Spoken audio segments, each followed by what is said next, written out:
마음에 와닿는 스님 법문 새기며 듣고 있습니다. 자녀가 결혼할 시기가 다가옵니다. 좋은 배우자를 만날 수 있도록 부모 입장에서 어떻게 하면 될지 궁금합니다. 종교가 다른 데서도 문제 생기지 않을까 하고요. 아직 사귀는 사람도 없다니 좋은 인연이 다가왔으면 하는 바람입니다. 스님께서는 인연 맺어주는 다리 역할 하실 수 없으신가 여쭙고 싶습니다. 아니, 내 장가도 못 가는데 내가 지금 내 장가도 못 가서 지금 이렇게 혼자 사는데 나이가 지금 60이 다 되도록 혼자 사는데 지금 뭐 남 장가가고 남 시집가는 거 내가 관여를 하겠어요. 엄마란 게 이리 욕심 많다니까. 우리 어머니가 들었으면 난리 났어. 자기 자식밖에 걱정 안 하고 있어.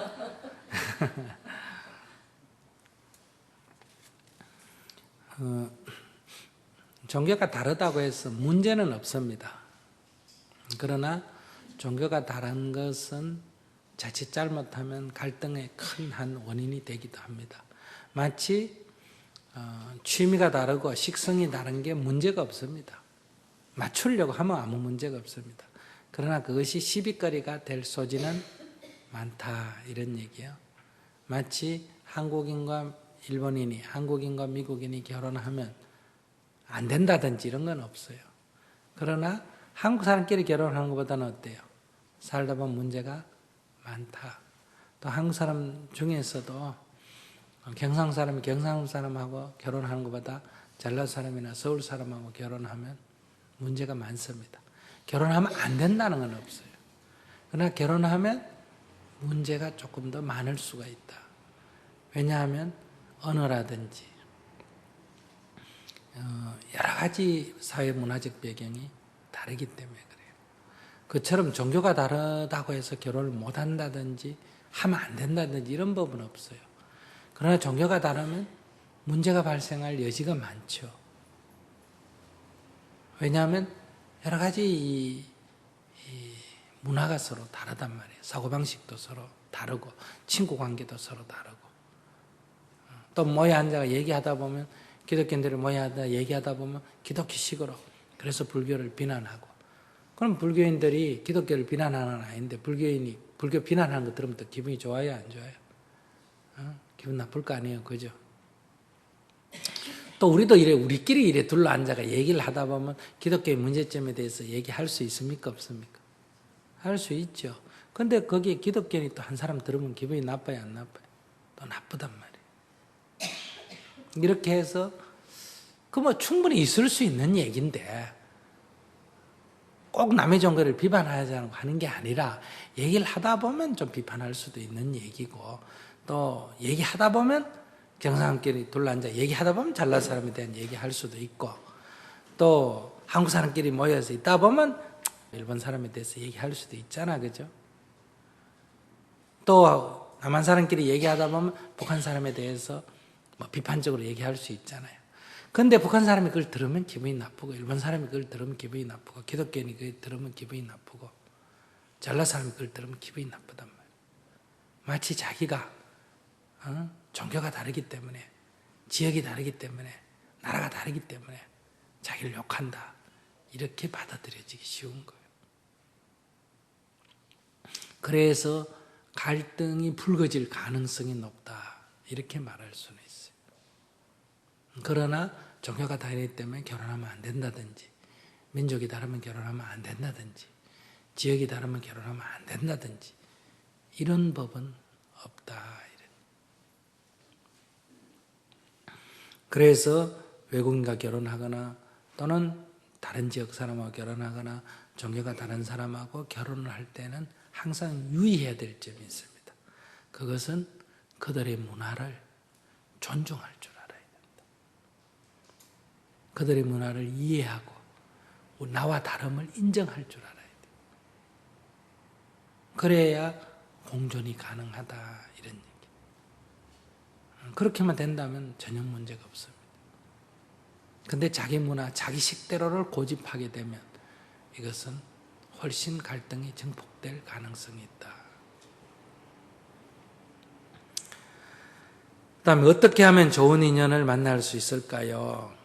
지금 어머니가 할 수 있는 것은 뭐 나서가지고 결혼시키려고 배우자를 물색한다든지 이런 것보다는 어머니가 조용히 정진하는 게 최고의 좋은 인연을 만나게 하고 결혼을 또 가능하도록 성사시키는 일이다.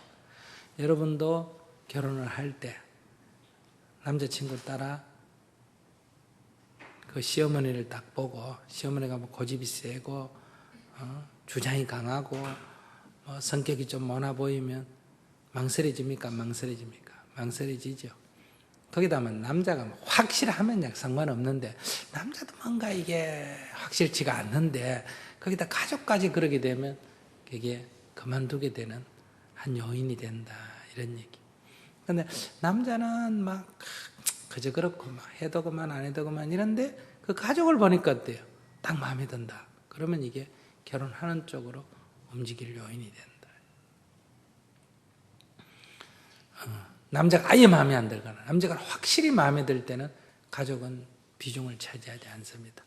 근데 이게 중간쯤 서서 할까 말까 하는 이런 수준에 있을 때는 가족이 마음에 드나 안 드나가 결정적인 영향을 미치게 된다. 그래서 지금 오히려 여기 정토에서 가르치는 대로 이 가르침에 따라서 첫째, 남편에게 참회 기도를 할 것. 그래서 부부가 화목해야 된다. 그리고 부부가 화목하면 자녀들이 결혼하고 싶은 마음이 일어납니다. 부모가 화목하지 못하면 자라면서 부모가 화목하지 못한 그런 모습을 보면 아이들 마음속에서 결혼에 대해서 부정적이 됩니다. 난 결혼 안 할 거야. 이런 마음이 있어요.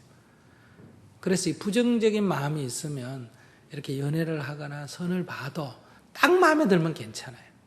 근데 그렇게 딱 마음에 들지 않으면 늘 이 부정적인 것이 작용을 합니다. 또 결혼 생활 중에도 그 부모가 싸우는 그런 인상, 그런 어떤 상황이 벌어지면 결혼에 대해서 탁 실증이 나버립니다. 내 이래서 안 하려고 했다. 이런 말이 탁 튀어나와 버려요.